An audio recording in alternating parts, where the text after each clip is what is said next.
This video is sponsored by Buymotif shopping app. இதில் நிறைய products sales ஆகிட்ருக்கு, நல்லாவும் இருக்குது, பெஸ்ட்டாகவும் இருக்குது. கீழே டிஸ்கிரிப்ஷனில் லிங்க் கொடுத்துருக்கேன், செக் பண்ணிக்கோங்க ஃப்ரெண்ட்ஸ்.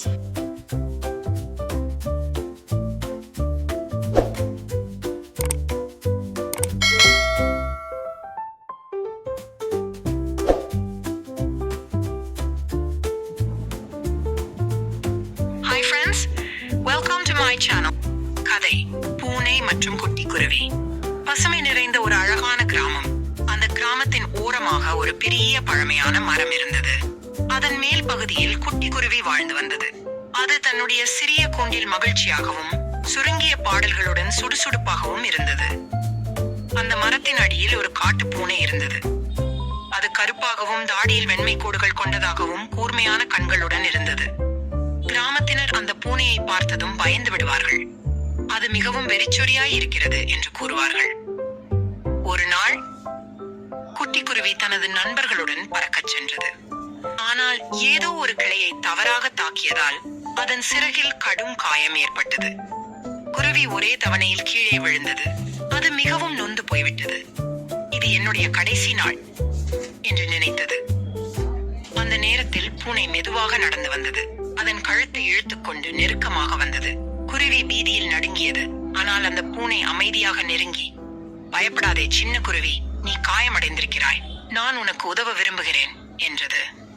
குருவி அதிர்ச்சி அடைந்தது. இந்த பூனை என்னை உதவப் போகிறதா? இது நிஜமா என்று மனதிலே குழம்பியது. ஆனால் பூனை சென்று அருகிலிருந்த ஒரு மர இலையை எடுத்து நன்றாக நனைத்து மிக மெதுவாக குருவியின் சிறகில் சுற்றி கட்டியது. அதன் பிறகு பூனை தினமும் குருவிக்கு பால், நெல்லிக்காய், சிறு தானியங்கள் போன்ற உணவுகளை கொண்டு வந்து கொடுத்தது. 7 நாட்கள் கழித்து குருவியின் சிறகில் காயம் மாறியது. அது மீண்டும் சிறிது சிறிதாக பறக்கத் தொடங்கியது. ஒரு நாள் அது பூனையை பார்த்து, நீயா என் வாழ்க்கையின் இரட்சகர்? எல்லோரும் சொல்வது போல எல்லா பூனைகளும் தீயவைகள் இல்லை. நீ எனக்கு உண்மையான நண்பனாகிவிட்டாய் என்று கண்ணீருடன் சொன்னது. பூனை அமைதியாக சிரித்தது. நம் நட்புதான் எங்களுக்கு புதிய வாழ்க்கை கொடுத்தது என்றது. அதன் பிறகு பூனையும் குருவியும் நாள்தோறும் ஒன்றாகவே விளையாடத் தொடங்கின. அந்த கிராமத்தினர் அந்த அற்புத நட்பை பார்த்து ஆச்சரியத்துடன், நம்பிக்கையும் நட்பும் உலகத்தை மாற்றும் என்று கூறினர். முழுமையாக வெளிப்புற தோற்றம், பழைய மதிப்பீடு அல்லது பெயர் மூலம் ஒருவரை பற்றி முடிவு செய்யக்கூடாது. ஒவ்வொருவருக்கும் உள்ளத்தில் ஒரு நன்மை இருக்கிறது.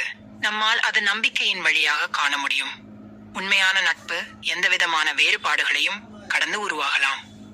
ஸ்டோரி பிடிச்ச லைக் பண்ணுங்க, ஷேர் பண்ணுங்க, சப்ஸ்கிரைப் பண்ணுங்க, காமெண்ட் பண்ணுங்க. Thank you friends.